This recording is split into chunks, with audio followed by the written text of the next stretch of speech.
Hi, this is Adam Beanstock. Welcome to a little practice session of a new tune on learning. It's been played many times. I've heard it many times before, but the thing is, when you hear something and it's familiar to you, I think it's an excuse to just pick it up by ear and play it badly and inaccurately. But there's a Pinker Zukerman, or I think Isaac Perlman, one of those top violinists, said, if you want to learn something and it's going to stay with you, learn it slowly and really pull it apart and think, well, what is it all about? What is the notation? And as I've copied this from sessionall.com, I've written down on here, because I've got a printer working. This is actually a free site, believe it or not. I've got these.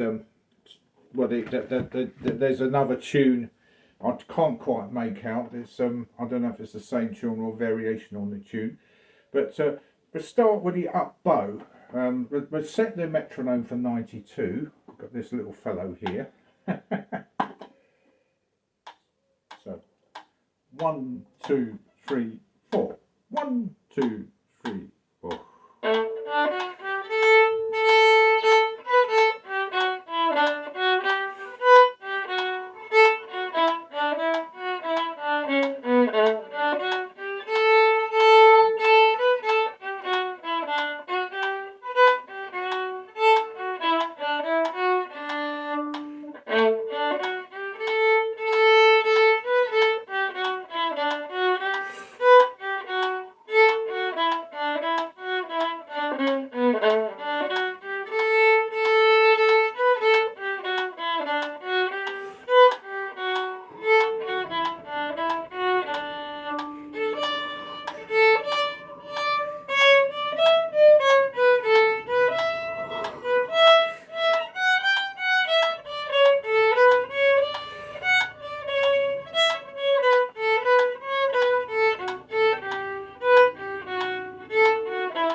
If you can play it accurately at that speed, it's an achievement. Now that's obviously very slow from what it eventually got to go, or doesn't have to go that fast. But you notice I'm playing at rhythmic practice, dotting the chords with a syncopation. Da da, da da, da da, da da, da da, da da, da da, da da, da da, da da. Da, da, da, da.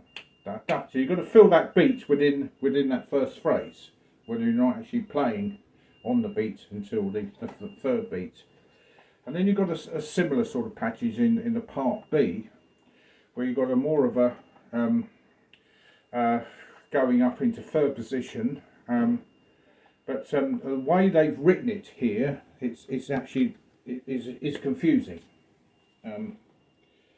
You look down on this bar here, where it goes up to the C there, and also I don't think it should be in D major either. I think it should be in G. I can't quite make that out, so I'm going to try it. See, why it should be written. The first two. First two quavers should be joined together, and then to get the syncopation you've got to have a quaver on its own, then a crotchet. That tells you where the syncopation is. And so those and then you've got a quaver rest at the end of the bar, so both those crotchets are syncopated there off the beat. So well, I'll just try and demonstrate that. I'll just do part B for the dog.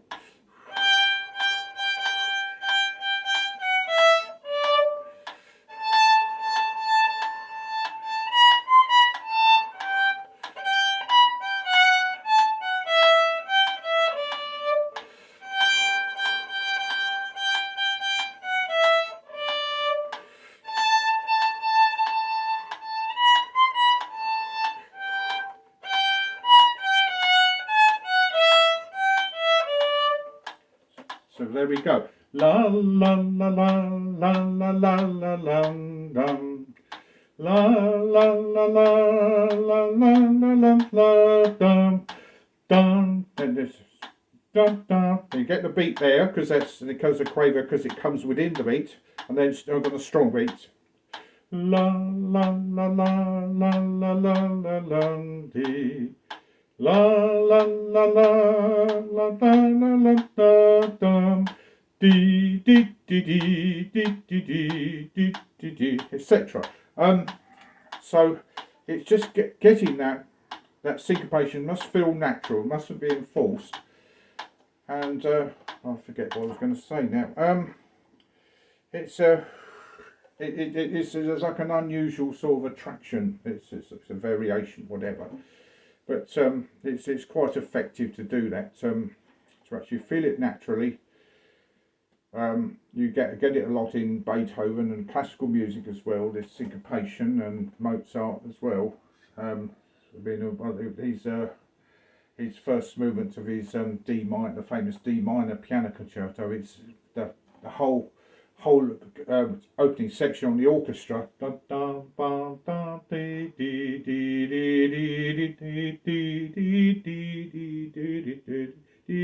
etc. I can't remember it, but the whole section is syncopated.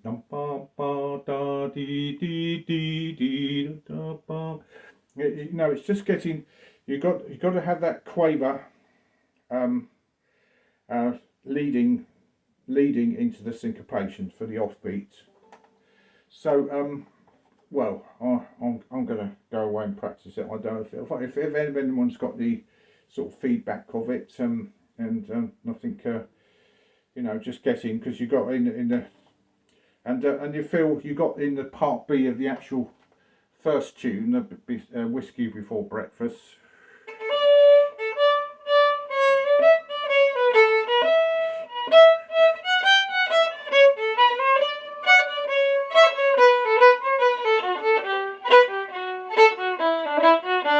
Of course, being without the metronome. If you're playing without the metronome, I think at first you're gonna want to rush it. So pull it back to a sensible tempo that you can actually think every note through and every beat through. Okay, so hopefully I'll get some feedback on this, and other people got problems on learning these simple tunes and getting stumped with them and not being able to play them basically, and thinking you're able to play them.